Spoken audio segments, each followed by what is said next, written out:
समझ में आ रहा है ना? पाठ सबको समझ में आ गया था ना अच्छे से? ये 8 कारिकाएं सबको समझ में आ गई हैं अच्छे से? किसी का कोई प्रश्न तो नहीं है ना इन 8 कारिकाओं को लेकर के? जी सर। है किसी का कोई प्रश्न? नहीं है? चलो एक बार 8वीं कारिका को दोबारा रिकॉल कर लेते हैं। क्या है? सौक्षम्यात् तदबल प्रकृति के विषय में चर्चा चल रही थी कि भैया आपकी ये जो प्रकृति है ये क्यों नहीं दिखती है? अभाव हम लोग पढ़े हैं, न्याय में अभाव पढ़े हैं ना, तर्क संग्रह तर्क भाषा वगैरह में। प्राग अभाव, प्रध्वंसाभाव, अत्यंताभाव, न्यून्याभाव पढ़े हो ना? 4 प्रकार के अभाव हैं। बोले उनमें जी से क्या हाँ। ये प्रकृति का ये कोई अभाव है? क्या प्रकृति है नहीं जो अब हमें दिखती नहीं है? क्या कारण है जो नहीं दिखती है भी या नहीं भी है? 8 रीजन बताए। वस्तु की अनुपलब्धि के 8 कारण बताए। इससे पहली कारिका में आपने 8 कारण पढ़े हैं, है ना? 7वीं में याद है किसी को? सुनाओ कौन सी कारिका है 7वीं इससे पहली वाली? हम्म अति दूरात सामीप्याद सर इंद्रिय वो घातान सामीप्यात् इंद्रियघातात् अति दूरात् मनोनाशात् सामीप्यात् मनोनाशात् सूक्ष्म्यात् प्रतिभानात् अभिभारात् समानाभिहाराच्च। ये कारिका हमने पढ़ी। अब बोले इनमें से कौन सा रीजन है कि हमारी आपकी जो प्रकृति है वो हमें नहीं दिख रही है? क्या कारण है? तो क्या लिख रहा है भैया आगे? राइटर लिख रहा है भैया, लेखक, कि सौक्षम्यात् तद अनुपलब्धि ही। बोले अत्यंत सूक्ष्म है। इनमें से 5वें नंबर पे हमने एक कारण बताया था, सौक्षम्यात् है। वो सौक्षम्यात् कारण है, उसके बाद व्यवधानात् अभिभात वगैरह आता है ना। तो बोले सौक्षम्यात् जो 5वां कारण है ना, वो इसमें कारण है। जिसकी अनुपलब्धि में अत्यंत सूक्ष्म है, सूक्ष्म होने के कारण वो नहीं दिखती है, उसकी अनुपलब्धि है। ऐसा नहीं है न अभावात, अभी तो उसका अभाव नहीं है ना? क्यों? क्योंकि कार्यतः तदुपलब्धे है, कार्यतः तदुपलब्धे, कार्य से अर्थात कार्यों के द्वारा, कार्यतः कार्य से, पंचमी का अर्थ लेते हैं तह से, ठीक है? तो कार्यतः तदुपलब्धे है, तत् यानी उसकी, तत् मतलब किसको लेना है? तत्पद से, उस अव्यक्त प्रकृति की, है ना? उस अव्यक्त प्रकृति की उपलब्धि उपलब्धि है। बोले कौन है उसके कार्य, जो कार्यों से उसकी उपलब्धि होती है? बोले महदादि तच्च कार्य, महदादि उसकी कार्य है ना? वो कैसे होते? कदाचित प्रकृति स्वरूपम, कदाचित प्रकृति विरूपम। वो कदाचित प्रकृति के स्वरूप होते हैं अर्थात उसके अनुकूल होते हैं, कदाचित प्रकृति के प्रतिकूल होते हैं, विपरीत होते हैं। मतलब नहीं समान, मतलब सदृश होते हैं, असदृश होते हैं। अरे माता पिता से उत्पन्न पुत्र भी तो कदाचित उनके अनुकूल होता है, उनके गुणों के अनुकूल होता है, उनके प्रतिकूल भी होता है, नहीं होता ऐसा? क्यों जी? माता पिता बहुत अच्छे धर्मात्मा, पुत्र बदमाश निकल गए, डकैत बन गए, नहीं? जी माता जी पिता सर। डकैत, पुत्र धर्मात्मा बन गया। पिता हिरण्यकश्यप, पुत्र प्रहलाद बन गया। हम्म है कि नहीं? पिता धर्मात्मा और पुत्र धुंधकारी बन गया, होता है ना? तो कदाचित उसके अनुरूप होता है, कदाचित उसके विरूप विपरीत होता है। होता है। ठीक है सर? क्लियर है सबको इतनी बात? तो प्रकृति की उपलब्धि क्यों नहीं होती? क्यों नहीं होती पूछा जाए तो? सौक्षम्यात् कारण। सौक्षम्यात्। क्लियर है एकदम। ठीक है सर? कार्यता तो बोले कार्य कौन है इसके जो जी उपलब्ध होते हैं? तो महदादि, जो बाकी तत्व है 23 तत्व, वो उसके कार्य है। अब देखिए कुछ पॉइंट्स हैं, इनको आप एकदम दिमाग में रख लीजिएगा, है ना? चाहो तो लिख लीजिए वन लाइनर में, चाहे तो अपने दिमाग में रख लीजिए। पुस्तक आपके पास है, चाहे बाद में रिवीजन कर लीजिएगा। पीडीएफ सबके पास है ना? सबके पास है ना ये वाला पीडीएफ जिससे पढ़ा रहा हूँ मैं? यही पीडीएफ जी जैसे कि पूछ रहा हूँ जी अपना हाँ। नहीं? हाँ। जी क्या है, सांख्य शास्त्र में पुरुष और प्रकृति को दो नित्य तत्वों में माना गया है ना? इसीलिए इनकी जो उत्पत्ति है ना होने से प्राक भाव की, मतलब प्राग भाव की बात आती नहीं है यहाँ पे। छोड़िए उसको, बात अलग है ना। सांख्य में पुरुष को चेतन और प्रकृति को कैसा माना गया है? जड़। ये देखिए वन लाइनर बनते हैं ऐसे, ठीक है ना? सांख्य को कैसा माना गया है? वो सांख्य में पुरुष को चेतन और प्रकृति को जड़। अब देखो यहाँ से, जो इसके प्रकृति की सिद्धि होती है वो किससे होती है? तो बता रहे हैं, सामान्य तो दृष्ट अनुमान में कार्य से कारण की प्रतीति होती है। तो यहाँ से सीधी सी बात है, जो आप सत्कार्यवाद पढ़ते हैं ना इनका, कि कार्य सत है। क्यों? क्योंकि कारण में अव्यक्त रूप से विद्यमान रहता है वो। हम लोग क्या मानते हैं, वेदांती या सब लोग, वेदांती या वैयाकरण वगैरह, नैयायिक वगैरह, क्या मानते हैं? कि कोई परमात्मा है, परमात्मा से कोई चीज उत्पन्न हो रही है। ठीक है, परमात्मा सत है, लेकिन हम सब क्या है? उसकी जो संतानें हैं, हम सब लोग क्या है? असत है। यही मानते हैं ना हम लोग। एक समय बाद हम समाप्त हो जाएंगे। जी सर। ये बात है कि नहीं? है ना? हम्म जो अद्वैतवादी है वो एक ही मानता है, फिर वो अलग नहीं मानता है। ठीक। तो लेकिन ये क्या कहते हैं भैया, ये कहते हैं कि जो उससे उत्पन्न होने वाला जो कार्य है ना, वो कारण ही है। वस्तुतः बस वो व्यक्त नहीं था, वो अव्यक्त स्थिति में उसमें विद्यमान था। समझ रहे हैं? आगे जब आप पढ़ेंगे तो समझ में आ जाएगा सत्कार्यवाद को। ठीक है। जब उसका आविर्भाव होता है ना, आविर्भाव या फिर उसका जो विनाश होता है, तो उसका मतलब उस स्थिति में वो थोड़ा सा दिखता है, लेकिन बाकी तो वो उसी में विद्यमान है। इसीलिए वो कार्य को भी सत्य मानते हैं। समझ आ रही बात? है ना? वही कह रहे हैं। अतः प्रस्तुत कारिका में प्रकृति की सिद्धि किस अनुमान से की गई है भाई? कौन अनुमान से की गई है? सामान्य तो दृष्ट अनुमान से। अब दो सामान्य बातें तो होंगी दृष्ट। चाहे तो आपसे, हाँ, चाहे तो आपसे बिल्कुल एकदम शांत होकर सुनते रहो, बस ध्यान से। चाहे तो आपसे एकदम सन्नद्ध होकर सुनो। चाहे तो आपसे ये पूछा जाए कि प्रकृति की सिद्धि किस अनुमान से होती है, सामान्य तो दृष्ट अनुमान से। बहुत सामान्य प्रश्न है। ठीक। और यदि पूछा जाए कि कार्य कारण की प्रतीति जो होती है इसमें, सांख्य में, सांख्य दर्शन में कार्य कारण की प्रतीति किस अनुमान के आधार पर होती है, तो वो भी सामान्य तो दृष्ट अनुमान से होती है।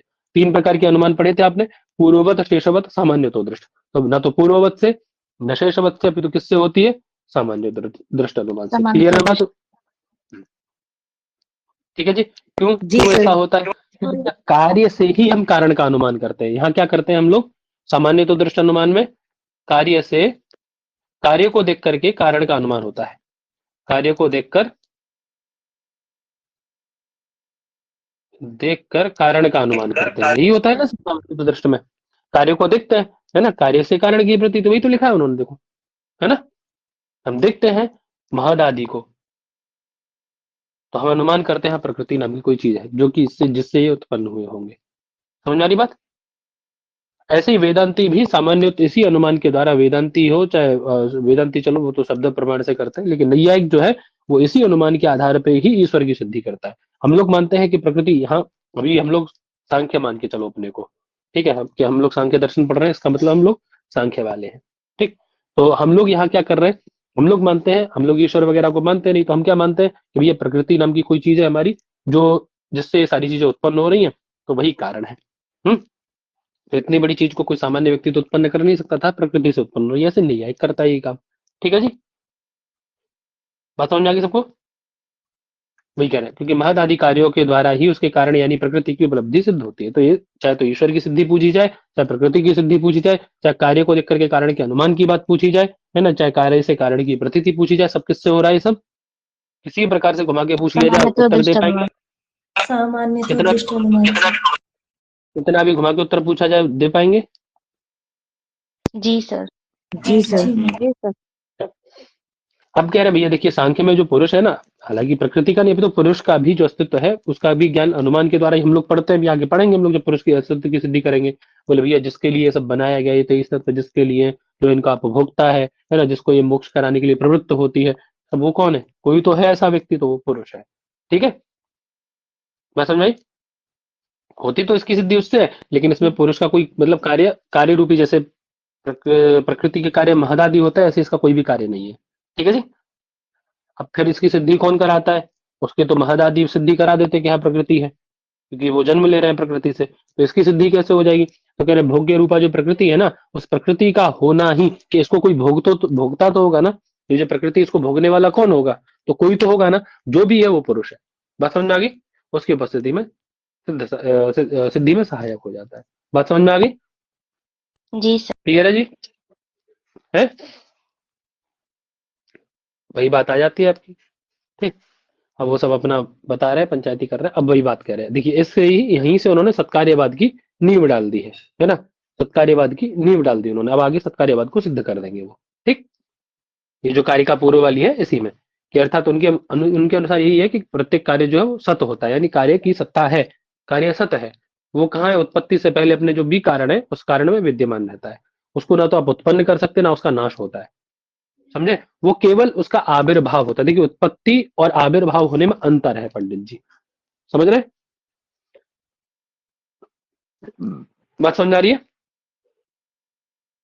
उत्पत्ति और जी आविर्भाव में अंतर सर। है। उत्पत्ति मतलब जन्म लेना, हमारा आपका उत्पत्ति हुई है, ठीक है, आविर्भाव नहीं हुआ है। भगवान का आविर्भाव होता है, वो जन्म नहीं लेते, उनका आविर्भाव होता है।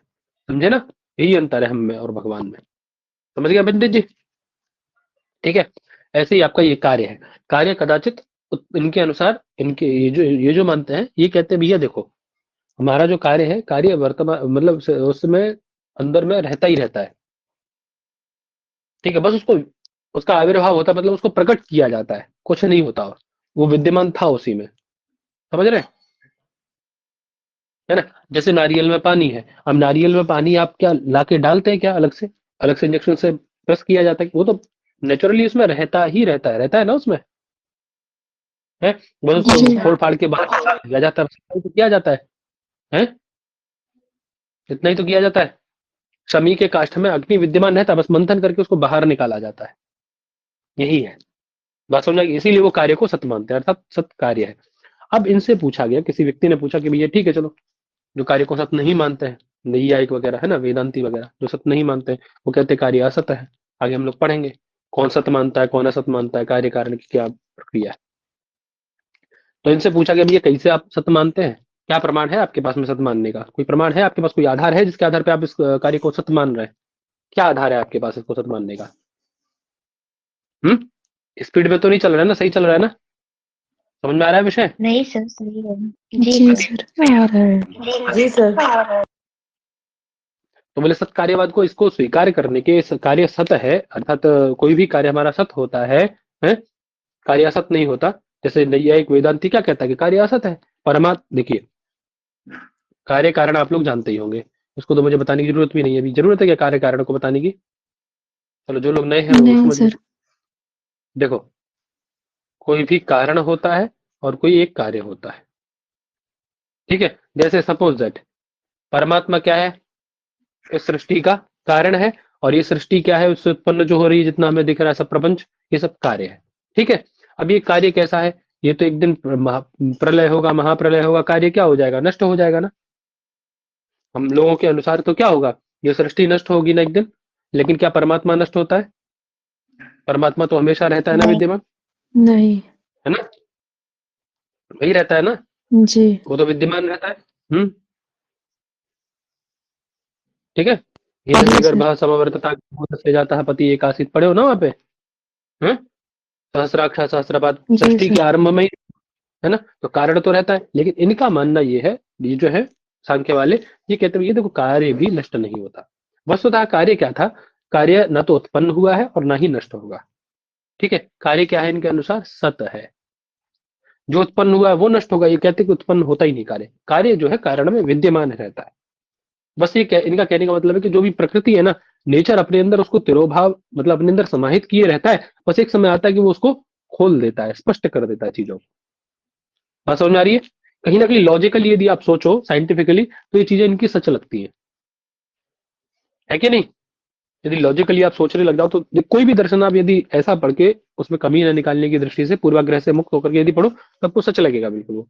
चाहे बौद्ध पढ़ लो, जैन पढ़ोगे आप, जैनों की बात एकदम करेक्ट एकदम आपको लगेगी। चारवाक पढ़ने लगोगे, चारवाक एकदम बढ़िया लगेगा आपको। हम्म, चारवाक एकदम बढ़िया लगने लग जाएगा आपको। हिरणं कृत्वा घृतं पिबेत् भस्मीभूतस्य देहस्य पुनरागमनम कुतः। कि ऋण करो और घी पियो, शरीर को स्वस्थ रखो, मस्त रहो, मौज मस्ती करो खूब, है? इस भस्मीभूत देह को किसने देखा है पुनः आते हुए? आपने देखा है क्या? किसी ने देखा आते हुए कि शरीर आता है दोबारा? किसी ने नहीं देखा। केवल अरे लिखा ही तो है, कहीं ग्रंथ में शास्त्र में लिखा तो है, उसके अतिरिक्त कहीं कोई प्रमाण है, साक्ष्य है इसका कि दोबारा आता है जीव? किसी ने देखा है उसको? नहीं देखा है। शब्द प्रमाण के आधार पर चलते जा रहे हैं बस, है? तो वही है। इसीलिए उनकी बात भी जब आप उनको लॉजिकली पढ़ने लग जाते हो तो वो एकदम सही लगने लग जाती है ना? इसीलिए इतने सारे फिलोसोफर हो गए और इतने सारे दर्शन बन गए। चलिए, तो अब इसी बात को सिद्ध करने के लिए कि भैया हमारा कार्य जो है वो सत है, उसके कितने हेतु दे रहे हैं? कितने हेतु दिए उसमें? पूछेंगे ना तो भैया कोई 5। कोई 5। प्रमाण है, कोई प्रमाण है आपके सत्कार्यवाद सिद्धांत को सिद्ध करने का? आपके पास कोई प्रमाण है? तो बोले हाँ है ना, मेरे पास ये 5 कारण है। अरे घुमा घुमा के वो दो तीन ही है, दो तीन को घुमा के 5 बना देते हैं। समझोगे तो ऐसा ही लगेगा आपको, भैया ये तो बार बार लौटा के वही अर्थ बता रहे हैं, वही अर्थ आ रहा है। देखना अभी। तो सबसे पहले क्या बताया उन्होंने, क्या कार्य का है?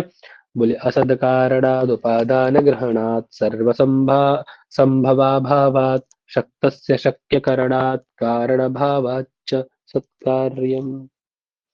ठीक है, कोई पढ़ना चाहे तो पढ़ सकता है कार्य का। पढ़ना चाहे तो पढ़ सकता है फटाक से, लेकिन असद्कारणाद् उपादान ग्रहणात् सर्वसंभव अभावात् सत्यस्य सत्यकरणात् कारण भावात् सत्कार्यम्। भैया पढ़ो। अब यहाँ मतलब पढ़ो पढ़ो।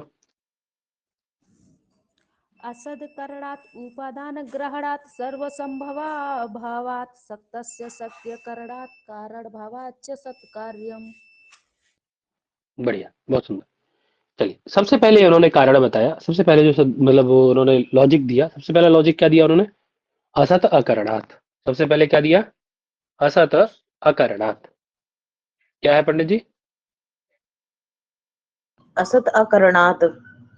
हाँ, सामान्य सामान्य समझ लो, उसके बाद में फिर जब ये है टीका इसमें पर्याप्त, उसको एक बार खुद से रीडिंग लगाओगे तो और क्लियर हो जाएगा। ठीक है ना? इनका कहने का मतलब है, आवाज आ रही मेरी? जी सर। जी आ रही है। जी सर, आ रही। अकरणात् एक शब्द उन्होंने दिया, क्या?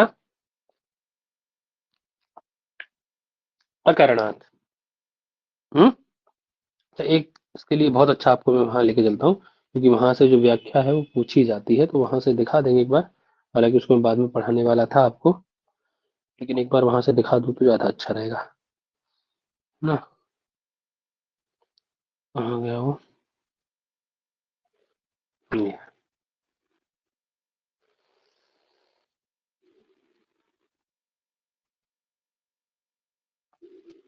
ये ना,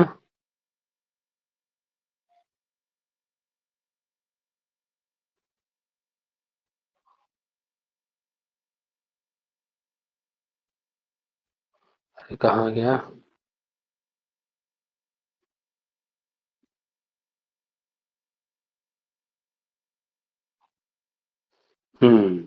देखो, दिख रहा है? जी सर। जी सर, दिख रहा है।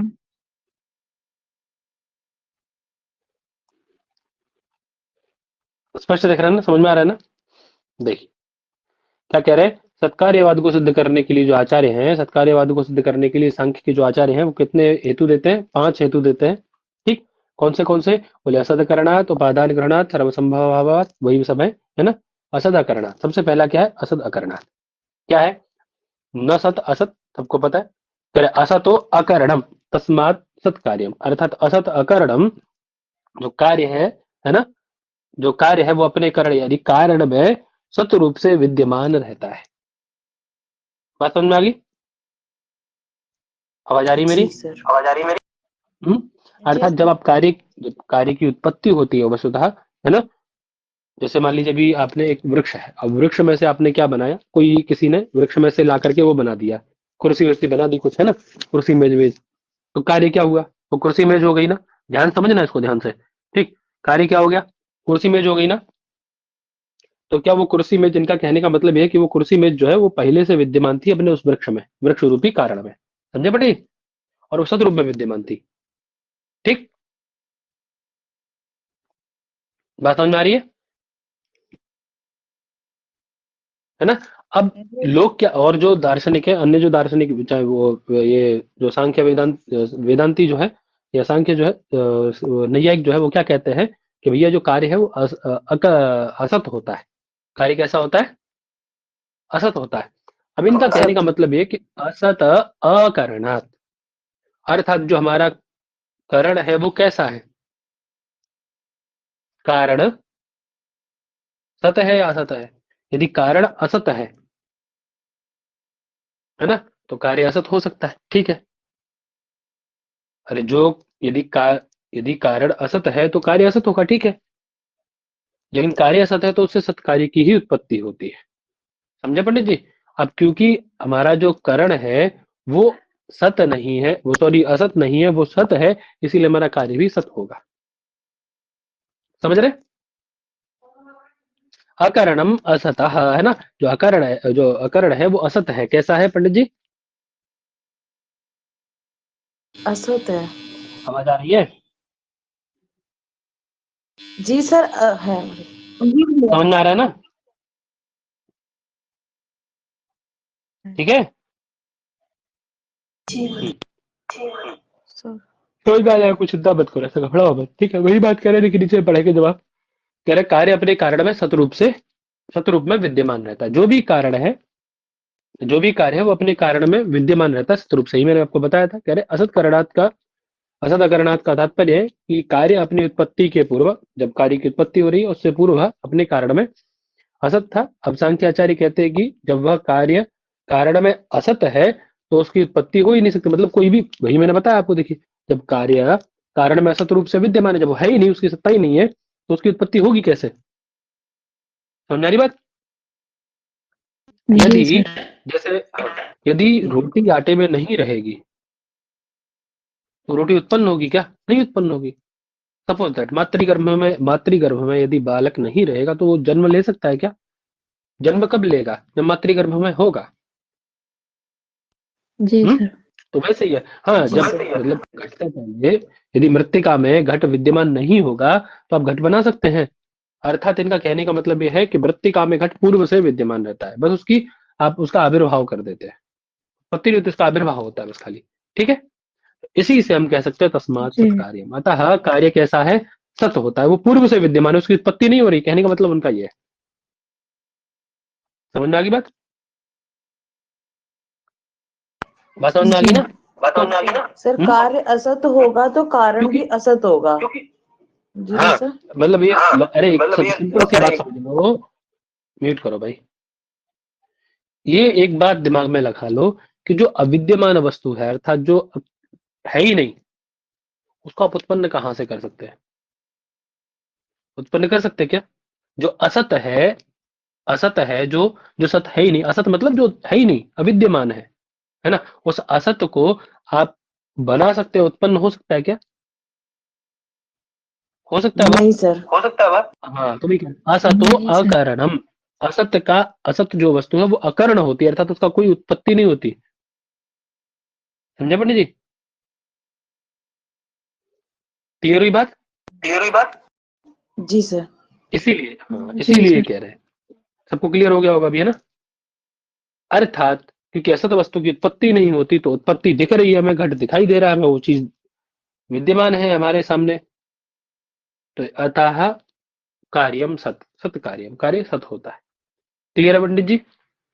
वही कह रहे हैं, असतः अर्थात कारण व्यापारात, कारण व्यापार से पूर्वम असतः वस्तुनः, असत जो वस्तु है ना, अविद्यमान वस्तुनः, अकारणात, अकारणात मतलब सत्वस्य व्यापार सहस्त्रेणापि, मतलब सत्व जो वस्तु है, जो विद्यमान वस्तु है, उसके व्यापार सहस्त्रेणापि कर्तुम शक्यात् कार्यम जगतः घटादिकम कारण व्यापार पूर्वमपि यत् सत कारणात्मना विद्यते एव तदर्थः। सिंपल सी बात वही उन्होंने घुमा फिरा के वही बोली। अब बस इतना दिमाग में रखिए, ठीक है। प्रश्न वहीं से ज्यादा पूछा था, वही प्रश्न पूछा जाता है। क्लियर है? तो दिमाग में रहेगा इतनी बात तो। जी अब सर। आता है उपादान ग्रहणात, है ना? उपादान ग्रहणात, अब मान लीजिए आपको दही चाहिए, सॉरी, आपको यदि वो चाहिए, क्या बोलते हैं, घट बनाना है, तो घट बनाने के लिए क्या लेंगे? आटा लेंगे। हम्म। समुचित कारण लिया जाएगा ना। रोटी बनानी है तो क्या लेंगे? हम्म। आटा। आटा लेंगे। मक्के की बनानी है, मक्के का लेंगे, जवार की बनानी, जवार का लेंगे। जिसकी रोटी बनानी है, उसी का वही कारण ना लेंगे। ऐसा तो नहीं मक्के की रोटी, मक्के का आटा लेके आप बाजरे की रोटी बना लोगे। होता है क्या ऐसा? हम्म। नहीं क्यों जी? सर। नहीं। वही बात करें। तो इसीलिए इससे मैं पता पड़ता उपादान ग्रहणात, है ना, सत कारण से ही सत कार्य की उत्पत्ति हो सकती है ना, समुचित कारण से ही समुचित कार्य की उत्पत्ति हो सकती है ना। वही कह रहे, उपादान कारणानाम मृत्तिकादीनाम एव घटादि सिद्ध्यर्थम। उपादान कारण जो मृत्तिकादि हैं उनसे ही घटादि की सिद्धि हो सकती है। ठीक है ना? वही कह रहे, इस हेतु तात्पर्य है कि प्रत्येक कार्य अपने उपादान कारण या समवायी कारण से संबंधित होता है ना, उसी से उसकी उत्पत्ति संभव है। अतः कार्य क्या है हमारा? सत है। बस समझ में आ गई? ठीक है जी। क्यों उसी से उसकी उत्पत्ति? क्योंकि वो उसमें पूर्व से विद्यमान है भाई। बताओ, अरे आपकी जो रोटी है, मक्के की रोटी भैया बाजरे के आटे से काहे नहीं उत्पन्न हो सकती है बताओ? क्योंकि वो मक्के की रोटी मक्के में पूर्व से विद्यमान है, इसीलिए वो कार्य पूर्व से उसमें सत है, उत्पत्ति नहीं कर रहे हैं आप उसको, बस केवल उसका आविर्भाव कर रहे हैं। बार बार वो यही चीज सिद्ध करना चाह रहा है कि आप उसकी उत्पत्ति नहीं कर रहे हैं, वो उत्पन्न नहीं हो रहा, उत्पन्न हो रहा है तो वो नष्ट हो जाएगा। अर्थात हमारा कार्य सत है, वो पूर्व से विद्यमान है। नहीं तो ऐसा होता है, यदि वो उत्पत्ति की बात हो तो किसी से किसी की उत्पत्ति हो सकती। समझ में आ रही बात? इससे हमें सिद्ध होता है कि कार्य अपने उपादान कारण में पूर्व से विद्यमान रहता है, अर्थात कार्य सत्य है। क्लियर है बात? जी सर। हम्म, वही कह रहा है, उपादान नाम अर्थात घटा मृदादि कारण नाम, उपादान कौन है? मृदादि जो कारण है, उनका ग्रहणम घटादि कार्य संबंध। आई कह रहा है, सर्व संभव अभावात।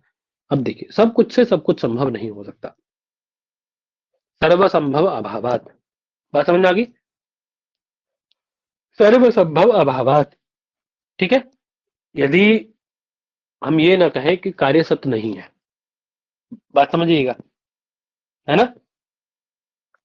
यदि मैं कहूं कि कार्य सत्य नहीं होता, ठीक है, चलो मान लिया कार्य सत्य नहीं है, तो अब देखिए, कार्य यदि सत्य नहीं है पंडित जी, तो इनका कहने का मतलब यह है, कार्य को यदि आप सत्य नहीं मानेंगे तो किसी भी चीज से किसी भी चीज की उत्पत्ति हो जाएगी, कोई भी कारण से कोई भी कार्य उत्पन्न होने लगेगा। समझे पंडित? समझ रहे? बालू से तेल निकलने लगेगा। हम्म, ठीक है। जी सर। हाँ, जी लेकिन क्या सर। ऐसा होता है क्या? बालू से तेल निकलता है क्या? नहीं निकलता ना। नहीं सर। निकलता है क्या? नहीं। इसका मतलब सब कुछ से सब कुछ संभव नहीं है, अर्थात कार्य अपने कारण में पूर्व से विद्यमान रहता है, कार्य सत्य है। समझ गए बात पंडित जी? है जी। ना। वही कह रहे हैं, कहना है कि सभी कारणों से सभी कार्य उत्पन्न नहीं हो सकते, सभी कारण सभी कार्यों को उत्पन्न नहीं कर सकते, किसी भी कारण से किसी भी कार्य की उत्पत्ति नहीं की जा सकती। इसीलिए कहते हैं कि कार्य उत्पत्ति से पूर्व ही अपने उपादान कारण में विद्यमान रहता है। जैसे दूध से घड़ा नहीं बन सकता, मिट्टी से दही नहीं बन सकता। ठीक है जी। आई कह रहे हैं, शक्त से शक्य करना, ठीक है। एक शक्त अर्थात शक्त समर्थ कार्य विशेष को उत्पन्न करने के लिए आपको क्या लेना पड़ेगा? एक शक्य करण की आवश्यकता होगी। समझ रहे हैं पंडित जी? है ना। समझ गए पंडित जी? जी। हाँ, एक शक्त कार्य को उत्पन्न करने के लिए शक्तिमान कार्य ही कारण ही आपको लेना पड़ेगा। वही कह रहे हैं, शक्य कार्य की उत्पत्ति शक्त कारण से ही संभव है ना। कोई जी विशेष सर। कार्य यदि आपको चाहिए, विशेष कार्य की उत्पत्ति, जैसे विशेष कार्य क्या है? भाई दूध चाहिए, वो दही चाहिए आपको। अब दही के लिए क्या लाओगे बाजार से? है, उससे कहोगे भैया दे दो 1 लीटर वाली बिस्लरी की बोतल दे दो, है जाके दही लेना है, हमें दही निकालना है। क्यों जी? दूध दो दही है, दूध लोगे भाई? है, पनीर के लिए क्या लोगे? पानी जमाओगे दूध। रात में? दूध जमाओगे, है ना। क्यों? क्यों? क्योंकि शक्य कार्य की उत्पत्ति शक्तस्य करणातेव, शक्त करण से ही हो सकती है। बात समझ में आ गई मेरी? जी सर। जी सर। सबको? ये थोड़ा सा समझने वाली चीज है और कुछ नहीं, है ना। जी सर। वही कह रहे हैं, शक्य में घटम में मृत पिंडाद उत्पादयति, मृत पिंड से शक्य घट यदि उत्पन्न करना, आपको घट चाहिए, कार्य विशेष है, शक्य है ना। तो उसका क्या करना पड़ेगा आपको? मृत पिंड लेना पड़ेगा। मृत पिंड से ही घट संभव है पंडित जी। जल आदि से संभव है क्या? हम्म, नहीं है। इससे पता पड़ता है पंडित क्या, कि जो कार्य है वो सत है। ठीक है। वही कह रहे हैं, जो कार्य जिस कारण में पहले से विद्यमान है, जो कार्य घट रूपी कार्य मृत्तिका रूपी कारण में पहले से विद्यमान है, तो मृत्तिका से घट की ही उत्पत्ति होगी, क्योंकि वो पहले से उसमें विद्यमान है, ना कि दही की उत्पत्ति हो जाएगी मृत्तिका से। ठीक है ना। यदि कार्य को शक्त नहीं मानते, शक्य शक्त कार्य से शक्य कार्य की उत्पत्ति नहीं मानी जाती, अर्थात ये शक्य शक्तत्व नहीं माना जाता, ठीक है, शक्त कारण से शक्य कार्य की उत्पत्ति नहीं मानी जाती, तो कहीं से कुछ भी उत्पन्न होने लग जाता है। ऐसा समझ आ गई बात? ठीक है जी। जी। जी जी महोदय। सर। क्या कह रहे? कर्ण भावात, क्या बोले पंडित जी? करण भावात। करण भावात। हाँ, है ना। अर्थात जो कार्य और कारण है, इन दोनों में क्या है पंडित? कार्य और कारण क्या है? दोनों में समान है, अलग समवाय नहीं है। है। हाँ, दोनों में समवाय और एक ही है। समझे पंडित जी? अलग नहीं है वो दोनों। ठीक है, इससे भी पता पड़ता है हमें, इससे भी क्या पता पड़ता है पंडित? कि कार्यम, सत। ठीक है जी,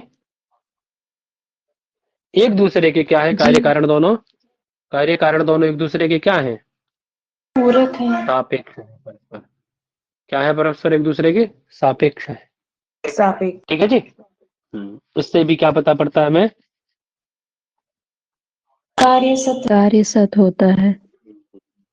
ठीक है, क्योंकि बिना कार्य, बिना कारण के कार्य की उत्पत्ति नहीं हो सकती, और कार्य है तो कारण होगा ही होगा। ठीक है जी, है ना। जी सर। सही है, सबको समझ में आ गई बात?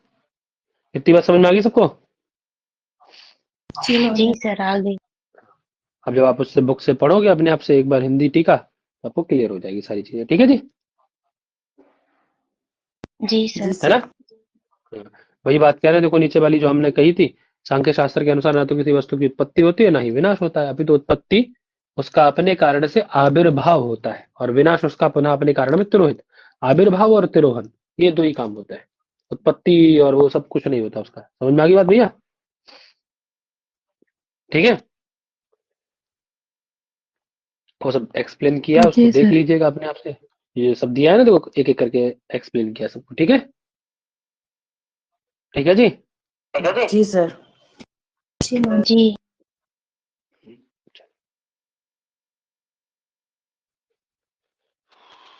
आगे आगे कार्य का क्या है पंडित जी? पढ़ो फटाफट से। हेतु मत नित्य व्यापि सक्रिय मनेकमाश्रितम लिंगम सहावयव परतंत्रम व्यक्तम तद विपरीतम अव्यक्तम। पढ़ दीजिए एक बार फटाफट से, जल्दी जल्दी। हेतु मत अनित्यम अव्यापि। हेतुमत् अनित्यम् अव्यापि सक्रियम् अनेकाश्रितं लिङ्गम् सावयवं परतन्त्रं व्यक्तं विपरीत अव्यक्तम्।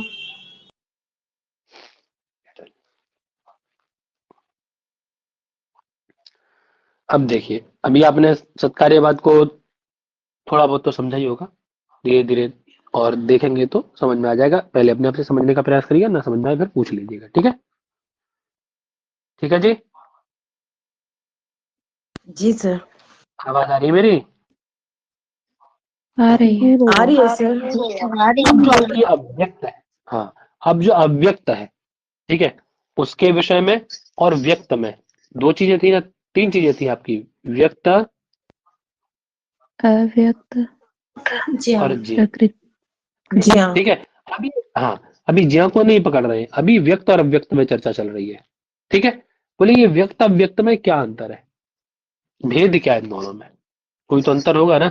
तो बोले वही वही भेद का, उसी के स्वरूप का, अव्यक्त का स्वरूप कैसा है और व्यक्त का स्वरूप कैसा है, उस स्वरूप का प्रतिपादन यहाँ करने जा रहे हैं। ठीक है सर, है ना। अब क्या क्या जी दिए सर। उन्होंने, मतलब रीजन क्या क्या दिए उन्होंने। बोले व्यक्तम, ये जो व्यक्त है ये कैसा है, व्यक्तम कैसा है? बोले हेतु मत। आगे अनित्यम। आगे बोले अव्यापी। और बोले सक्रियम। और कैसा है? बोले अनेकम। और कैसा है पंडित जी? बोले आश्रितम। फिर बोले लिंगम। बोले फिर सावयवम, अर्थात अवयवात्मकम, है ना। परतंत्रम, न तो स्वतंत्रम, परतंत्र है, दूसरे पर आश्रित है। ठीक है ना। ये कौन है ऐसे सारे के स्वरूप वाला? ऐसे स्वरूप वाला कौन है? हेतुमत, अनित्य, व्यक्त। अव्यापी, सक्रिय, है ना, अनेक, आश्रित, लिंग, सावयवात्मकम, परतंत्रात्मकम, ये कौन है ऐसा? व्यक्त। व्यक्त। शेष तत्व व्यक्त। व्यक्त। कौन है बेटा? ये सब किसके स्वरूप बताए गए? सबके सब व्यक्त के स्वरूप। हाँ, 9 स्वरूप बताए गए।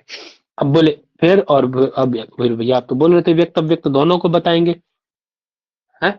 आप तो बोल रहे थे व्यक्त अव्यक्त दोनों को बताएंगे, थोड़ा सा उसको ही बता दो जरा, अव्यक्त को भी बता दो, अव्यक्त क्या है, हैं? अरे यार क्लास के बीच में ही कॉल आती है,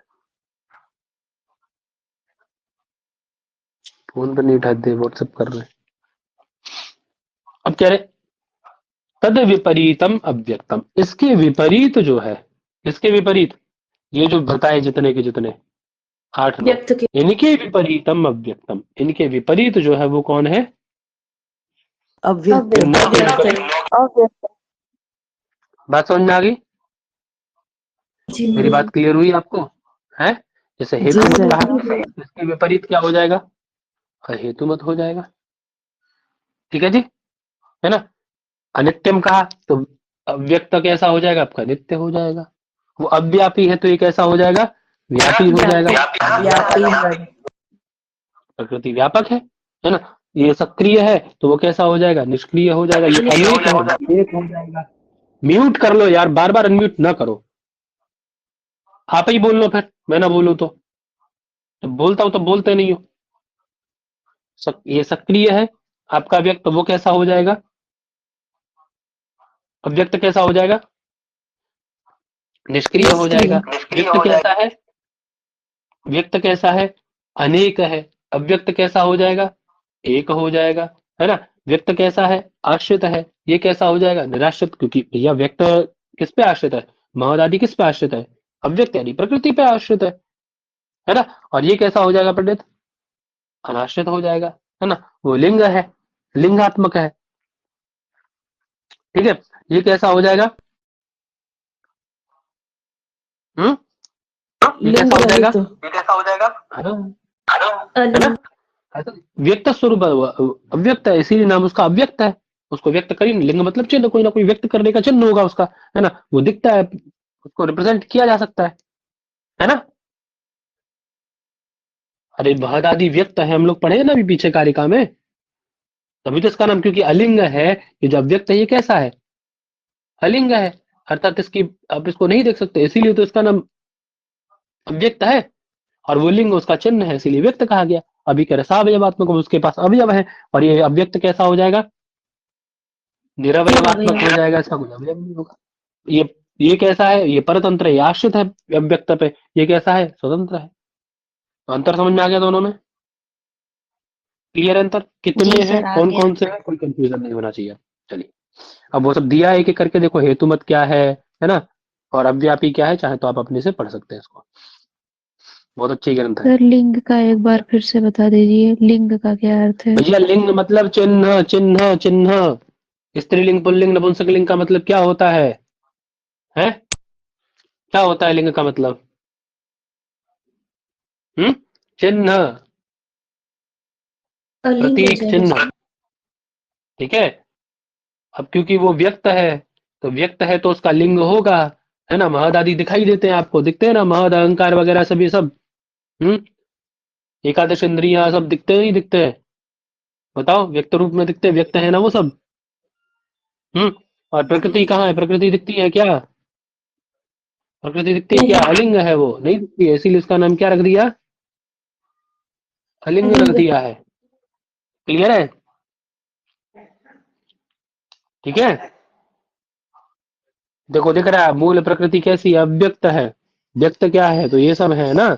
अब उसके सब अलग अलग बता दिए, देखो, है ना? वो हेतु मत है, उसका कोई हेतु है ना? कौन? ये आपका जो अव्यक्त, ये जो अव्यक्त है, ये हेतु मत, अनित्य, अव्यापी, सक्रिय, अनेक, आश्रित, लिंग। और ये कैसा है? सब प्रकृति हेतु रहित है, अर्थात कारण रहित। हेतु मतलब कारण। नित्य है, व्यापक है, निष्क्रिय, एक, अनाश्रित, लिंगात्मक, लिंग रहित, निरवयव, स्वतंत्र है कि नहीं? क्लियर हो गया होगा अभी? ठीक है। सर लयम गच्छति इति लिंगम का क्या मतलब होगा, इसमें लिखा हुआ अरे है। यार लीन यार, यहाँ मत उठाओ, चल जाने दो, 2 4 10 कारिकाएं बता रहे तुम्हें, फालतू की चीजें ना उठाओ यहाँ पे। तो पूछ लेना जितना पूछना है, व्याकरण के विषय यहाँ ना उठाओ। लीनम अर्थम गमयति, देखो कितना टाइम हो गया, 18 17 8 17 हो गया, 2 कारिकाएं हुई अभी। सर इसकी व्याख्या भाग में रहा लिखा हूँ था, अभी। मैंने इसलिए पूछा। ना करो दिमाग खराब। लीनमर्थम बोधयति गमयति, यार जो लीन छिपा हुआ अर्थ है 10 बार बताएंगे उसको। लीनमर्थम बोधयति गमयति ज्ञापयति, जो छिपा हुआ अर्थ है उसको जो बोध कराए वह लिंग है। लिंग मतलब चिन्ह नहीं कहा जाता है, चाहे इसे नाक पकड़ लो चाहे सीधे पकड़ लो, एक ही बात है। तो उसकी व्युत्पत्ति बता दी है। लीन मतलब छिपा हुआ। अब पुल्लिंग स्त्रीलिंग नपुंसकलिंग क्या बताते हैं? हम्म? कभी कोई पुरुष है, स्त्री का वेशभूषा रख करके आपके सामने आ जा, पहचान पाओगे? नहीं पहचान पाओगे। या स्त्री कोई पुरुष का वेशभूषा रख के आपके सामने आ जा, नहीं पहचान पाओगे। मेकअप वेकअप करके ढंग से। तो वही है ना, जो लीन अर्थ था, छिपे हुए अर्थ को तब बता पड़ेगा ये पुरुष है ये स्त्री है, नाम इत्यादि से। तो जो छिपे हुए अर्थ को जो बोध कराए वो, अब ये बहुत व्याख्यान का विषय है, बाद में रखो इसको यार, फालतू की बात ना उठाओ अभी यहाँ पे। दोगैर लिंगयति ज्ञापयति इति लिंगम, बस इतना ध्यान रखो बस, ठीक है। लयम गच्छ, वो सब छोड़ो, उसको ध्यान ज्यादा मत देखो उसको भी, चलो जो काम का है उसको देखो। क्या है अगली कारिका? पढ़ो फटाफट फटाफट। चलो 5-7 कारिका चल जाए तो ठीक है, पढ़ो फटाक से। विवेकी विषय सामान्य चेतनम प्रसवधर्मी व्यक्तम तथा प्रधानम तद्विपरीतस्तथा च पुमान्। हाँ, अभी देखिए आपने जो पढ़ा व्यक्त अव्यक्त के विषय में पढ़ा, ठीक है। आपने पढ़ा व्यक्त अव्यक्त के विषय में, है ना।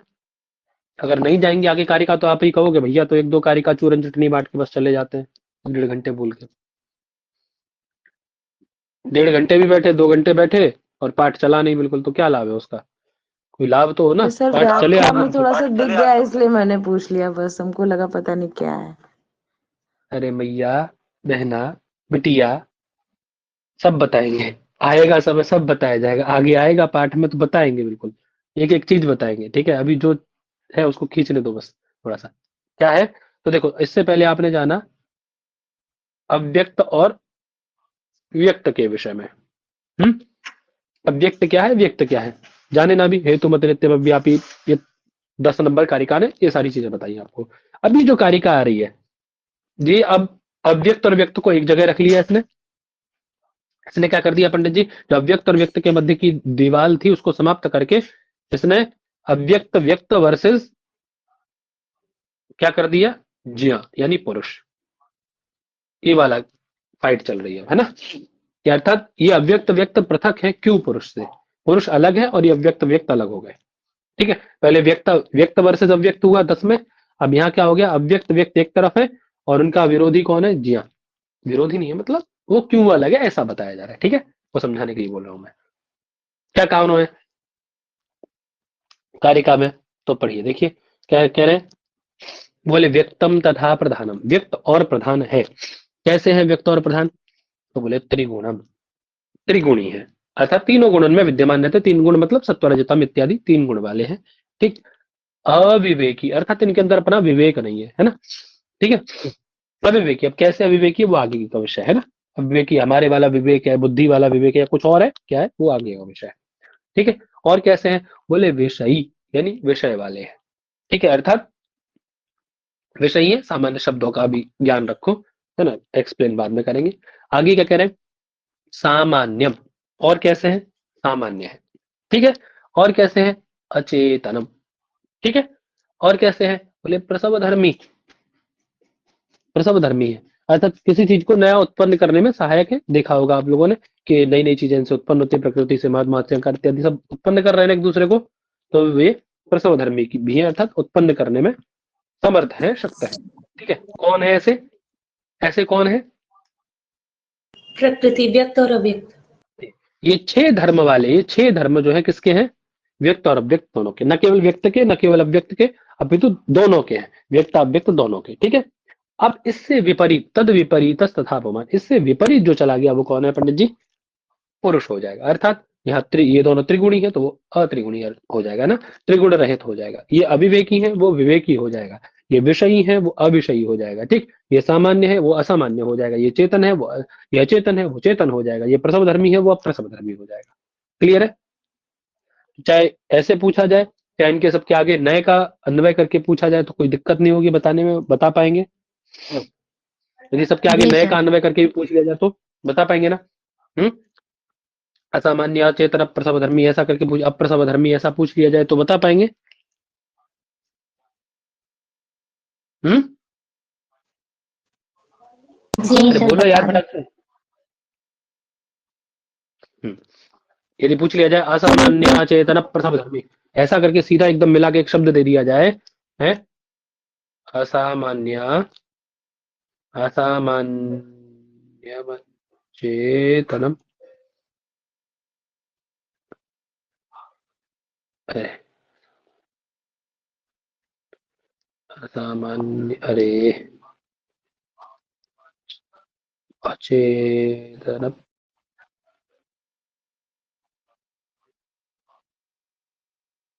प्रसवधर्मी, ऐसा करके एक समस्त पद दे दिया जाए आपको, किसका धर्म है ये बताओ? हम्म पुरुष। पुरुष का है, पुरुष। पुरुष क्योंकि ये का है। सामान्य उमान। अच्छा, यहां से हटा के यहां लगा दिया जाए, सामान्य चेतन प्रसवधर्मी न, कीर्ति।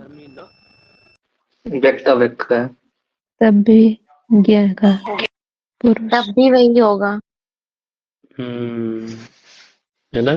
तो कि समास द्वंद्व, द्वंद्वादौ द्वंद्व मध्य द्वंद्वान्ते च श्रूयमाणं पदम प्रत्येकम अभिसंबध्यते। अभी जो नए लगाया है यहाँ पे ना, इस नए का प्रत्येक के साथ संबंध अपने आप हो जाता है। द्वंद्व के आदि में, मध्य में, अंतिम में जो श्रूयमाण पद है वो प्रत्येक के साथ अपने आप जुड़ जाता है ना? आपको जोड़ने की जरूरत ही नहीं पड़ेगी। तो कारिका समझ में आ गई होगी सबको? बोलो हाँ कि ना? क्यों जी? सर इसके पिछले वाले श्लोक में था कि प्रकृति को बताया गया था कि निष्क्रिय है और जो व्यक्त है वो सक्रिय है, और इसमें दोनों का धर्म बता दिया गया है कि चेतन है, तो निष्क्रिय है तो चेतन कैसे है? अचेतन है। कहाँ है चेतन? कहाँ लिखा है पुरुष चेतन? छोटा चेतन।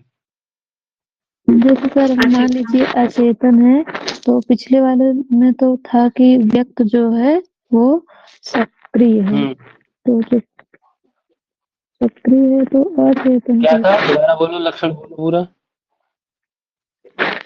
तो इसके पिछले वाले सूत्र में व्यक्त के लिए सूत्र आया था कि वो हम्म सक्रिय है, और हम्म प्रकृति के लिए था कि वो निष्क्रिय है। तो इसमें हम्म दोनों का धर्म मिलाकर बता दिया गया है कि अचेतन है। हम्म तो जब सक्रिय है व्यक्त 23 का, तो वो अचेतन कैसे हम्म है? उनमें क्रिया हो रही है ना। हम्म एक मतलब जो व्यक्त है वो और अव्यक्त है, इसमें दोनों में अलग अलग है। हेतु तो क्या अव्यक्त का कोई हेतु नहीं है, वो तो हेतु हो जाएगा। ऐसे अनित्य है, तो जो व्यक्त है वो अनित्य हो जाएंगे और जो अव्यक्त है वो नित्य है। इस प्रकार से उसमें एक दूसरे के विपरीत गुण बताएंगे, इसमें दोनों समान गुण अच्छी डिबेट है, अच्छी डिबेट है, व्यक्त अच्छी डिबेट है। क्लास के बाद करेंगे। पहले रुक जाओ, एक मिनट दी, एक मिनट। पहले चलो, अभी विषय बहुत रह गया है, करेंगे बाद में। ध्यान रखना प्रश्न को,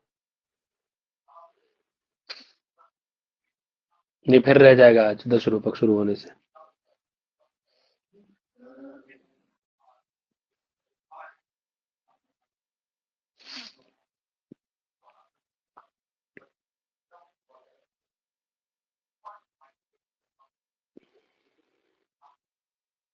ये है क्या? यही है, यही होना चाहिए,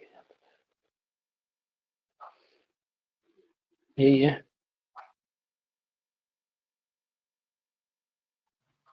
तो मेरा अच्छा कटे यार,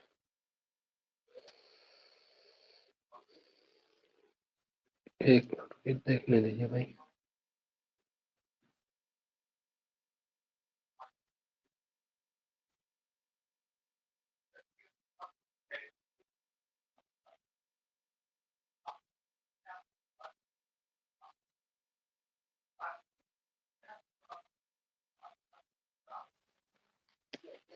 ये पीडीएफ ने जो आप लोगों को भेजी है मैंने,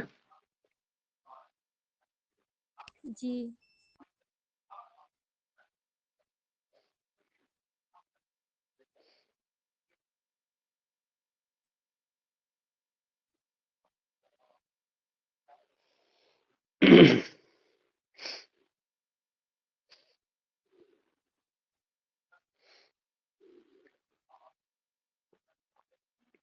यही है ना? देख लेना एक बार। जी भैया। तो इससे आपने भूमिका देखी इसकी? नहीं पढ़ी ना? नहीं पढ़ी है, पता है मुझे। हम पढ़े थे। पढ़ी थी सर। इतने इतने महान कहा हो। भूमिका पढ़ने पढ़े के हैं बाद हम। में जो चीज इम्पोर्टेंट लगे उसको वन लाइनर प्रयास करो कि 20 पेज की भूमिका को 2 पेज में उतार दो बस। इम्पोर्टेंट इम्पोर्टेंट चीज लिख के, समझ रहे हो? तब तो आपकी इसमें महारथ है पंडित। ठीक है, कौन ग्रंथ है जी? 10 रूप। 10 रूप। 10 रूप का। ठीक है, चलिए। किसमें विभक्त है? इसके राइटर कौन है? सामान्य सा यदि भूमिका पढ़ी है तो पता होगा आप लोगों को, बताओ फटाफट से। इसके राइटर धनंजय हैं और इसमें 4 प्रकाश हैं। प्रकाशों में विभक्त है और 4 प्रकाश है। ठीक है, बहुत सुंदर।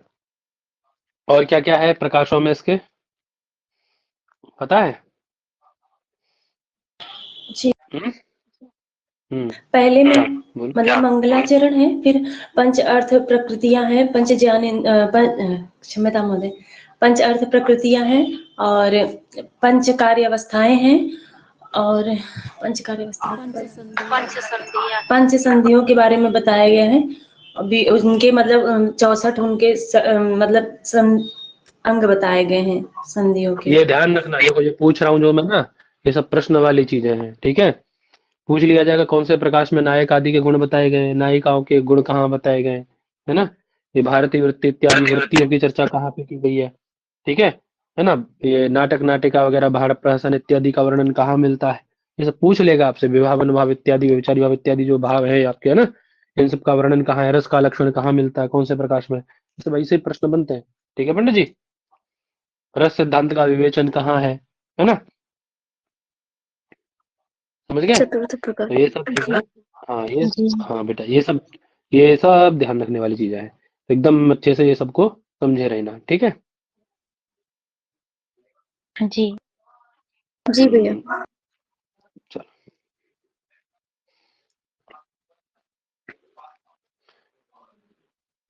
समय पर्याप्त मिलता है आप लोगों को अभी। क्या कह रहे हैं, चलिए।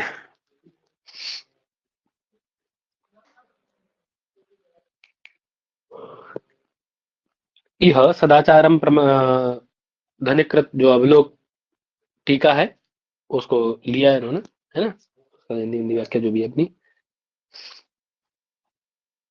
कह रहे हैं यह सदाचारम प्रणयत भी अभिज्ञेन प्रकरणस्य समाप्त्यर्थम इष्टयोः प्रकृताभिमत देवतयोः नमस्कारः क्रियते श्लोकद्वयेन। अर्थात वही है शिष्टाचार को लेकर के, और सब लोग करते हैं वो प्रकरण की निर्विघ्न समाप्ति के लिए मंगल। आप लोगों को पता है ये क्यों किया जाता है, क्या रीजन है? मंगल मंगल पे वित्त चर्चा करेंगे नहीं, है ना? तो प्रकृताभिमत में क्या कर रहे हैं वो भी, अपने अभीष्ट सिद्धि के लिए, अपने हमारा ग्रंथ पूरा हो जाए निर्विघ्न है, इसके लिए अभीष्ट सिद्धि के लिए क्या कर रहे हैं प्रकृताभिमत में? मंगल। देवतयो हो, दो द्विवचन है ना, देवतयो हो है, दो जी देवताओं को क्या किया जा रहा है पंडित जी? नमस्कार क्रियते श्लोक द्वयेन। 2 श्लोकों के माध्यम से 2 देवताओं को प्रणाम किया जा रहा है। पहले में किसको प्रणाम कर रहे हैं? गणेश जी और शिव जी। गणेश जी का कंठ को, है ना? चलिए, कैसा है वो गणेश जी का कंठ, तो पढ़ते हैं कैसा है। कह रहे, नमस्तस्मै गणेशाय यत्कंठः पुष्करायते मदाभोग घनध्वानो नीलकंठस्य तांडवे। पढ़ लीजिए एक बार कोई और भी। नमस्तस्मै गणेशाय यत्कण्ठः पुष्करायते मदाभोग घनध्वानो नीलकण्ठस्य ताण्डवे। चलिए, क्या कह रहे हैं? यस्य, जो गणेश जी हैं, जिनका कंठः पुष्करायते, यत् कंठः गणेशस्य कंठः पुष्करायते। पुष्करायते मतलब, पुष्करायते मतलब, मृदंग। अरे सुन लो पहले, मैं बोल रहा हूं, मेरी बात सुनो पहले। वो आदत में आ गया है हमें पूछने का। पुष्कर इव आचरति, कैसा? पुष्करायते मतलब पुष्कर इव आचरति। पुष्कर इव आचरति, पुष्कर मतलब पुराकाल में, मतलब एक स्तुति इत्यादि के लिए एक विशेष यंत्र बजाया जाता था, मृदंग इत्यादि, है ना, तो उसको वही पुष्कर, तो उसके जैसा आचरण करता है। किसका क्या आचरण कर रहा है? कौन पुष्कर आयते? तो बोले कंठा पुष्कर आयते। किसका कंठा पुष्कर आयते? बोले गणेशस्य कंठा, यस्य जिनका कंठ पुष्कर आयते। तो किसका कंठा पुष्कर आयते और कदा पुष्कर आयते और कैसे पुष्कर आयते? कैसे पुष्कर आयते और किसका कंठ पुष्कर आयते और किमर्थम पुष्कर आयते? प्रश्न बने ना, तीनों प्रश्नों में अन्वय हो जाएगा इसका। तो कस्य कंठा पुष्कर आयते? बोले गणेशस्य कंठा पुष्कर आयते, यस्य गणेशस्य कंठा पुष्कर आयते। कदा पुष्कर आयते, कब और कैसे पुष्कर आयते? तो क्या कह रहे हैं आगे? बोले मदा भोग घनध्वान, है ना, क्या बोला? मदा भोग घनध्वान। मदा भोगे न मतलब, मद मतलब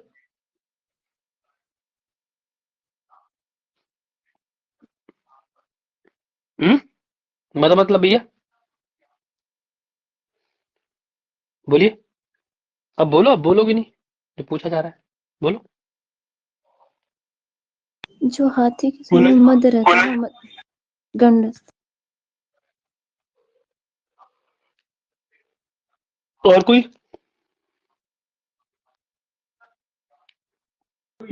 और कोई? सामान्य अर्थ एक लोग बोलो यार, एक लोग बोलो।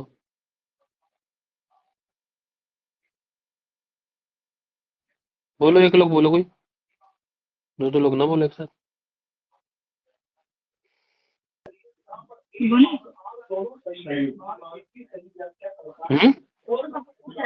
ये कह रहे हैं कि जो जिस प्रकार बादल घने होते हैं होते हैं, वैसे इनकी गंभीर होने की, जिसके कारण ये संकट है। वो नहीं पूछ रहा, मद का अर्थ पूछा मैंने, केवल मद का अर्थ पूछा मैंने। करी मतलब गज के मद में। चलिए देखते हैं, चलो कोई नहीं, देखते हैं क्या कह रहे हैं पंडित जी। आभोगे ना मतलब एक दो शब्दों को अलग अलग जब आप करें, मद आभोगे ना, है ना, आभोग मद आभोग, है ना, मद से आभोग मद आभोगा।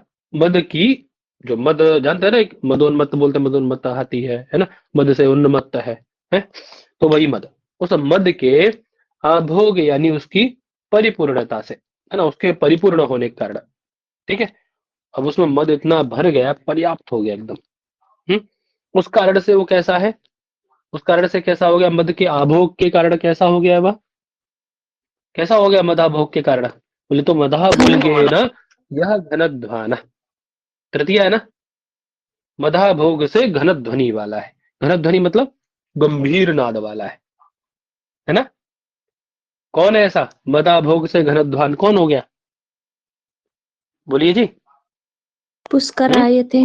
किसका ये किसका विशेषण है? मदा भोग घनध्वान किसका विशेषण है? कौन है? कंठ। कौन है? कंठ। ठीक है, गणेशस्य कंठः मदा भोगेन घनध्वान, मद के आभोग यानी परिपूर्णता से, उसके पूर्ण हो जाने के कारण, मद के आभोग यानी मद के आभोग से मदा भोग ये ना, अर्थात मद के परिपूर्ण हो जाने के कारण मद से वो कैसा है? घन ध्वनि वाला, अर्थात गंभीर नाद वाला है। कौन ऐसा? गणेशस्य कंठा, गणेश का कंठ क्या कर रहा है वह? बोले पुष्कर आयते मृदंग इव ध्वन्यते, मृदंग के सदृश ध्वनिम करोति, है ना, मृदंग सदृश ध्वनिम करोति, ठीक है, अर्थात मृदंग का अनुकरण कर रहा है, उसके जैसा आचरण कर रहा है। कब कर रहा है? क्यों कर रहा है भाई? क्यों कर रहा है? तो बोले नीलकंठ से तांडव है, जब भगवान नीलकंठ तांडव कर रहा है तब, ठीक है। तो अब इसका अन्वय सीधा सीधा सिंपल सा कर लेते हैं। क्या बोले? भगवान नीलकंठस्य तांडवे, भगवान नीलकंठ यानी महादेव यानी शंकर के तांडव में, अर्थात जब वो नृत्य करते हैं तांडव नृत्य, तो उनके नृत्य के समय में है मदाभोग घनध्वानः यत, जो गणेशस्य कंठः पुष्करायते, जो भगवान गणेश का जो कंठ पुष्करायते, जो कंठ पुष्करित होता है किसका, गणेशस्य, गणेश का, उन गणेशाय तस्मै नमः, तस्मै गणेशाय नमः, ऐसे गणेशाय नमः। ठीक है जी, ऐसे गणेश को मेरा क्या है पंडित, जिनका कंठ मदाभोग से मदाभोग घन ध्वनि वाला पुष्करायते, कदा पुष्करायते, बोले नीलकंठ से तांडवे, ऐसे तस्मै गणेशाय नमः, ऐसे गणेश को मेरा क्या है पंडित, प्रणाम है। अनवय क्लियर हो गया,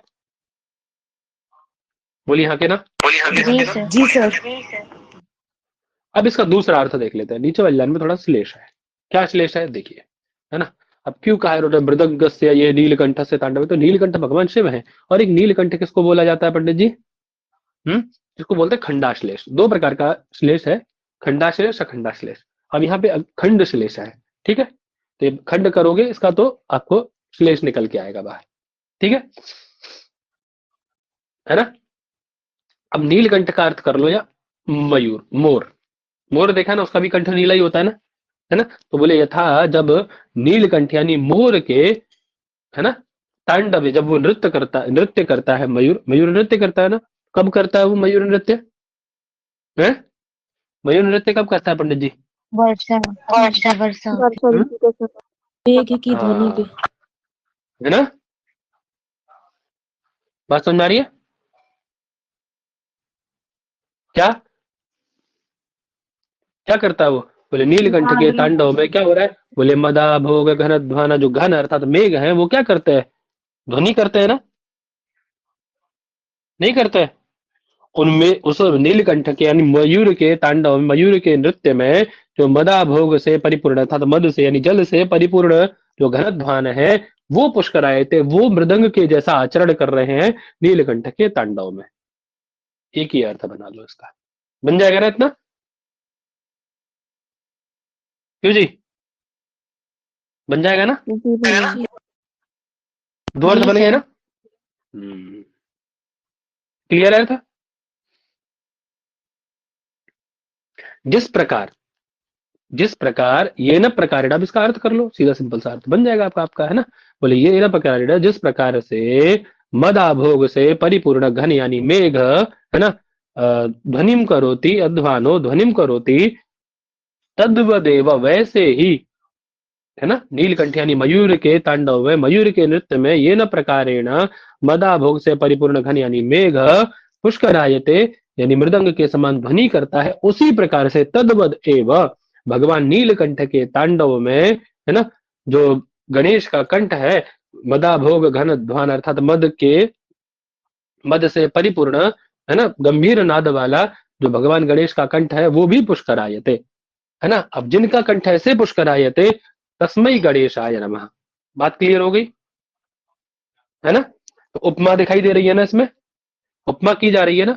बोले जैसे मयूर के नृत्य में मेघ गर्जन करता है और मृदंग जैसा ध्वनि करता है, वैसे ही तद्वदेव उसी प्रकार से गणेश का जो मद से परिपूर्ण, है ना, गंभीर ध्वनि वाला जो कंठ है वो मृदंग के जैसा पुष्कर आए थे भगवान शिव के तांडव में, ऐसे गणेश को प्रणाम है। तो उपमा दिखाई दे रही है ना यहाँ पे, तो जी अब किसके कारण उपमा आ रही है, श्लेष हो रहा है, श्लेष के कारण उपमा आ रही है। कैसा श्लेष है, खंड श्लेष है, क्लियर है, बात समझ में आ गई। जी सर। वही बात कह रहे थे कि अत्र यहाँ पर खंडाश्लेष आक्षिप्यमाण उपमा छाया अलंकार, उपमा की छाया दिखाई दे रही है यहाँ पे खंडाश्लेष के कारण, ठीक है जी। अनुष्टुप वृत्त है, इसमें कोई दिक्कत ही नहीं है, सिंपल है, ठीक है। आगे चलते हैं दूसरा, क्योंकि दो थे मंगलाचरण, क्या है, दशरूपानुकारेण यस्य माद्यन्ति भावका नमः सर्वविदे तस्मै विष्णवे भरताय च। पढ़ लीजिए एक बार फटाफट से, कोई भी बदल बदल के लोग पढ़ा करिए। दशरूपानुकारेण यस्य माद्यन्ति भावकाः नमः सर्वविदे तस्मै विष्णवे भरताय च। अब यहाँ भी देखिए दो अर्थ निकल के आएंगे आपके, ठीक है, दो अर्थ निकल के आएंगे। विष्णवे भरताय च, वो स्वयं से बता रहा है कि विष्णु को भरताय च, भगवान विष्णु को, और जो नाट्य शास्त्र के कर्ता हैं, जिन्होंने नाट्य शास्त्र किया है, कौन है? भरत मुनि, है ना? भरत मुनि। हाँ, उपदेश ब्रह्मा जी ने, हम लोग पढ़ रहे थे जब नाट्य शास्त्र हमने पढ़ा था पिछली बार, कि ब्रह्मा ने साक्षात किसको बताया? भरत मुनि को। इनको सौंप दिया और उन्होंने अपने 100 पुत्रों को बोला कि आप ही अपने 100 पुत्रों के साथ में जाकर के इसको, इसका मंचन वंचन करिए, इसका संरक्षण रक्षण करिए, और देवताओं को, तत्त देवताओं को नियुक्त कर दिया इनके साथ में, है ना, इनके रक्षा सुरक्षा के लिए, है ना, क्योंकि राक्षस लोग एक बार आके मारपीट करके चले गए थे इन लोग के साथ, सब तोड़ फोड़ करके, तो इसीलिए उनके साथ इनको नियुक्त किया। यही है ना सिस्टम? क्यों जी? जी सर। अब दो लोगों का प्रणाम यहाँ किया जा रहा है ना? तस्मयी सर्वविदे विष्णवे नमः और तस्मयी सर्वविदे भरताय नमः। नीचे वाली लाइन में तो कोई ऐसा दिक्कत है ही नहीं, सिंपल सी है। दिक्कत ऊपर वाली लाइन में भी नहीं है। नीचे वाली लाइन क्लियर हुई एकदम? बोलो। जी सर हो। अब सर्वविद मतलब सब कुछ को जानने वाला, है ना? सब कुछ जानने वाले। कौन है सब कुछ जानने वाले? भगवान विष्णु। उनसे परे कौन है? कोई है क्या? कुछ जानता है क्या? मतलब आप वही सब जानते हैं भाई? नहीं जानते सब कुछ? बोलो। जी नहीं जानते हैं? जानते हैं। ठीक है। और ये कैसे हैं पंडित जी? ये भी कैसे हैं? सर्वविदे नाट्य विद्या। ये नाट्य विद्या के सब समग्र रूप में ज्ञाता है। कौन? कौन है? आचार्य भरत। आचार्य भरत, है ना? उनको तस्मै नमः, उनको प्रणाम। क्लियर है? अब कैसे है ये? कैसे है? इनकी विशेषता क्या है दोनों की? है इनकी विशेषता क्या है पंडित जी?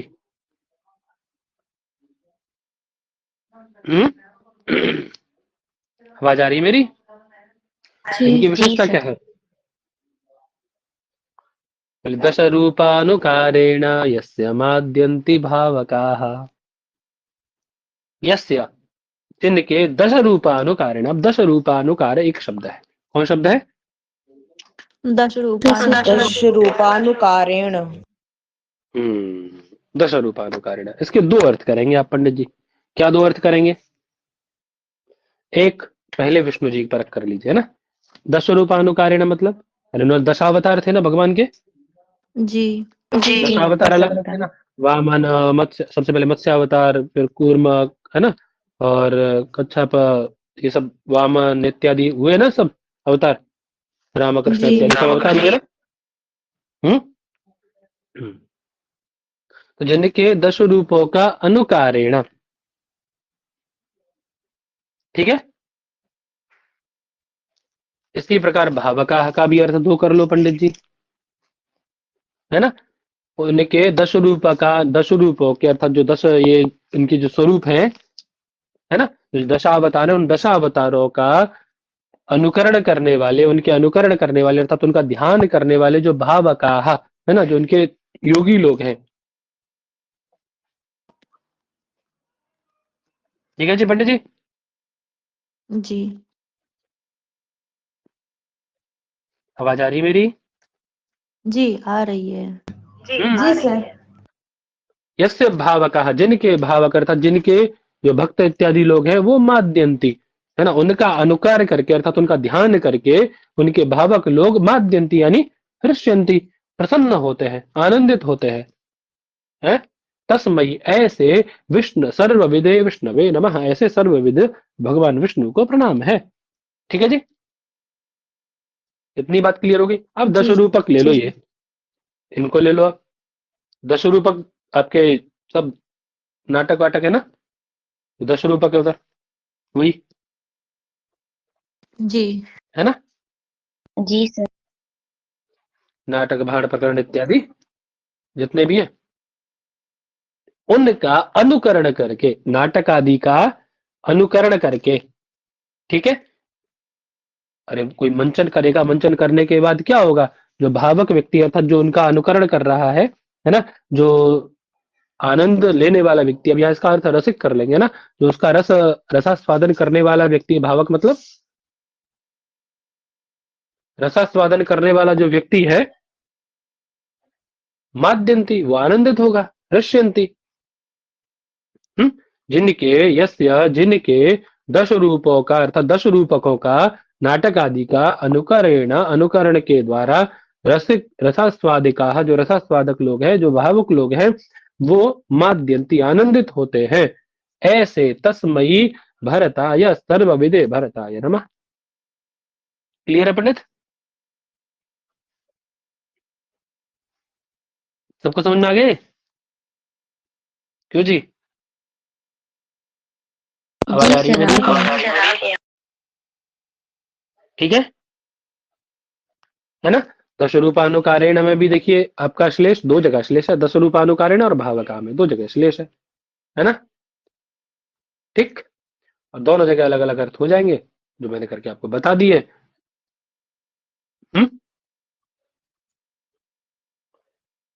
सही है भैया? जी सर। चले आगे।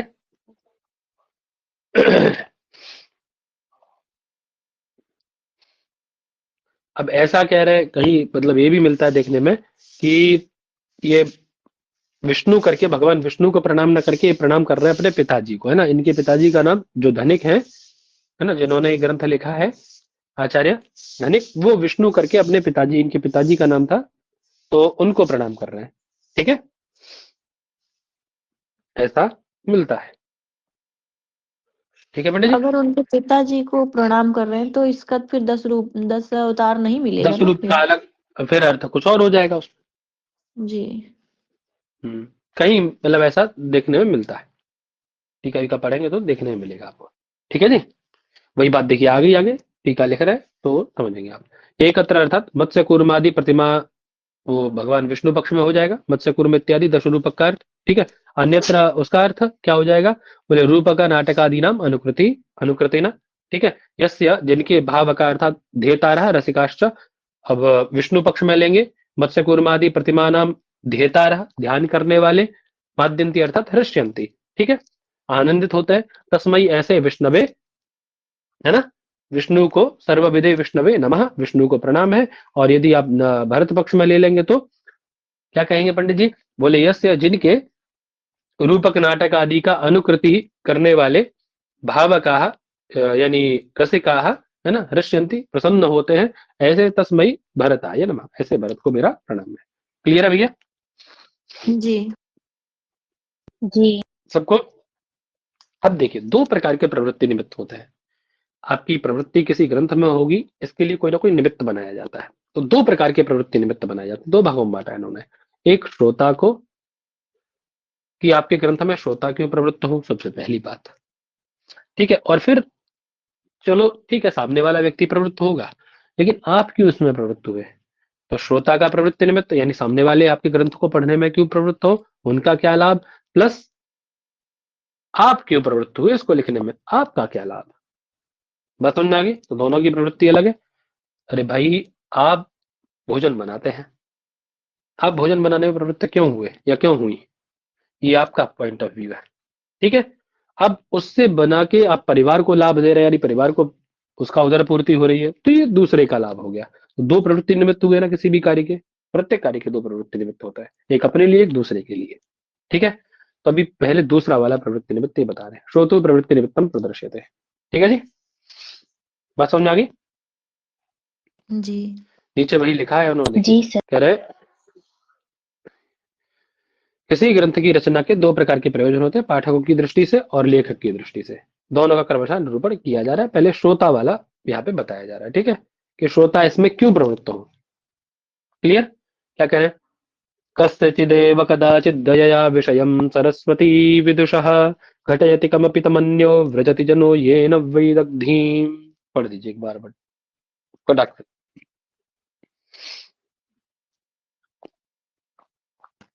कस्यचिदेव कदाचिद्यया विषयं सरस्वती विदुषः घटयति कमपि तमन्यो व्रजति जनो येन वै दग्धिम्। देखिए, ये क्योंकि हम लोगों का प्रवृत्ति निमित्त है, तो उसको ध्यान से समझ लीजिए थोड़ा सा, है ना। क्या कह रहे हैं? आवाज आ रही है मेरी? जी जी सर। क्या कह रहे हैं? बोले कस्यचिद एव विषयम, सरस्वती जो भगवती सरस्वती है ना, स्वकृपया अपनी कृपा के द्वारा, अच्छा ये आ गया है, सरस्वती अपनी कृपा से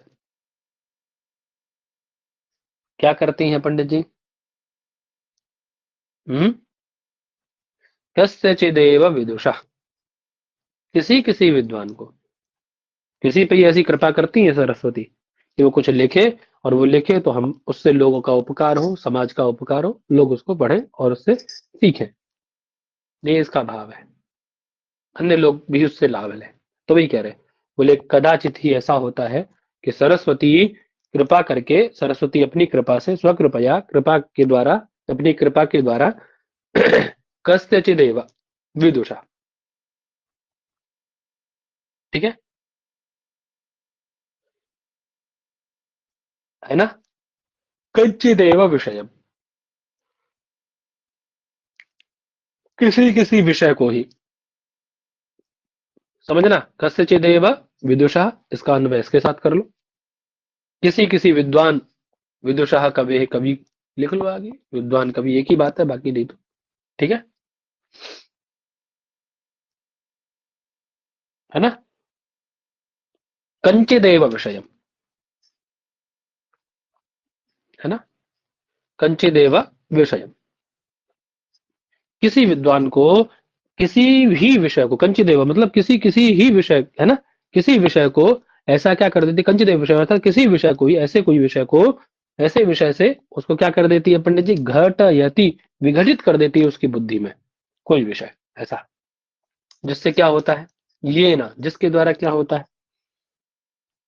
कमपि विषयम घटयति, कोई विषय घटित कर देती है। होगा क्या उससे, उस विषय को घटित होने से उसकी बुद्धि में? बोले जिससे, ये ना, जिसके द्वारा, अन्यः जनः अपि वैदग्धीम व्रजति, अपनी दया से कदाचित, स्वकीय दया, अपनी दया से सरस्वती, अन्वय करेंगे तो समझ में आएगा, कदाचित, कदाचित ही, कभी कभी ही, दया के द्वारा, अपनी कृपा से, भगवती जो सरस्वती है ना, कस्यचिदेव विदुषा, किसी किसी विद्वान की, है ना, बुद्धि में ही, मस्तिष्क में, कमपि विषयम घटयति, किसी विषय को विघटित कर देती हैं, जिससे क्या होता है? ये ना, जिसके द्वारा जनः, अन्य जन भी क्या होता है पंडित जी? अन्य जन भी क्या प्राप्त, क्या कर जाता है? अन्य वैदग्धीम व्रजति, अन्य लोग भी उससे वैदग्धता को अर्थात विद्वत्ता को प्राप्त कर जाते हैं। क्लियर है पंडित, है ना? अरे आवाज आ रही मेरी? क्लियर हुआ अन्वय? जी सर। अर्थान्वय क्लियर है ना? अरे कोई कोई के दिमाग में सब थोड़ी ना एक्सपेरिमेंट करके साइंटिस्ट बन जाते भाई, हैं? बताओ, सब थोड़ी ना एक्सपेरिमेंट करके सबके दिमाग में थोड़ी ना ये न्यूटन की तरह लॉ आ जाता है, ग्रेविटी खोज कर लेते हैं। सबके दिमाग में थोड़ी ना ऐसा होता है जी, सब कोई एडिशन थोड़ी ना बन जाते हैं। बताओ जी। सबको याद है बट्टे थोड़ी ना हो जाते, शून्य का आविष्कार कर दे, होता है ऐसा? नहीं होता ना, सब सुश्रुत नहीं ना होते हैं, सब चरक नहीं ना होते हैं। किसी किसी विद्वान के बुद्धि में ही अपनी दया से, स्वकीय दया सरस्वती है, कस्यचिदेव विदुषः, किसी किसी विद्वान के, है ना, मस्तिष्क में, बुद्धि में, कमपि विषयम घटयति, किसी विषय को विघटित करती है, जिससे क्या होता है? जिससे, अब इन सब ने क्या किया? अपना उपकार थोड़ी ना किया है, समाज का उपकार किया भाई, है? बताओ क्या किया? पाणिनि का अध्ययन पतंजलि क्या किए? समाज का उपकार किया, अपना उपकार कर लिए। कुलपति हो गए थे कहीं के? वो नहीं हुए थे ना, शेर वेर और खा गया नहीं।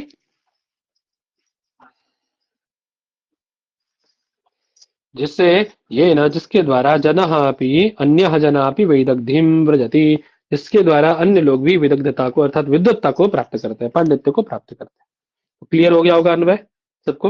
वही बात देखिए नीचे वो लिख रहा है, जी हम सर। कंचित विषय में अर्थात प्रकरणादि रूपम, प्रकरणादि स्वरूप। अब अपने ग्रंथ को लेकर के कर रहे हैं तो अपना उन्होंने प्रकरणादि रख लिए। आप कुछ भी घटा लो यहाँ पे, कोई जरूरी थोड़ी ना प्रकरणादि ही बुद्धि में आएगा। भाई पाणिनि थे, उनकी बुद्धि में व्याकरण ला दिया भगवान ने, है सरस्वती ने नहीं, कालिदास थे उनके काव्य साहित्य ला दिए, शास्त्र ला दिए, है ना। तो भगवती की उससे ही होता है ना। तो ये कह रहे कस्यचिदेव कवेः सरस्वती योजयति, ये ना जिसके द्वारा क्या होता है, प्रकरणादि विषय न अन्य जना भी विदग्धो भवन्ति। ठीक है जी, क्लियर है सबको। जी जी सर। जी सर। अब अपनी प्रवृत्ति निमित्त बता रहा है कि हम क्यों प्रवृत्त हुए इस ग्रंथों को करने में। ये तो आप लोगों का प्रवृत्ति निमित्त हो गया, अब हम क्यों प्रवृत्त हुए इसमें।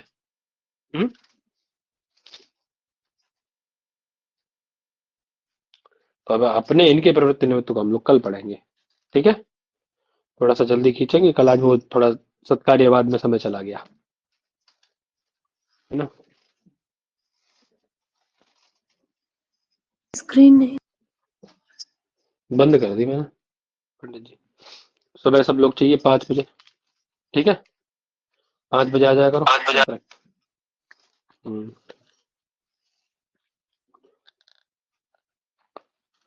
जो लोग आए उनकी क्या नाम है, विपाशा बहन जी मुझे भेज दीजिएगा कौन कौन है, नाम लिख करके, यदि आपने लिखे हैं तो।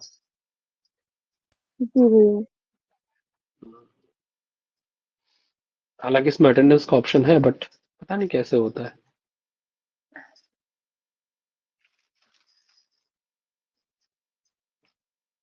ये तरीका होगा। चलो ठीक है ना।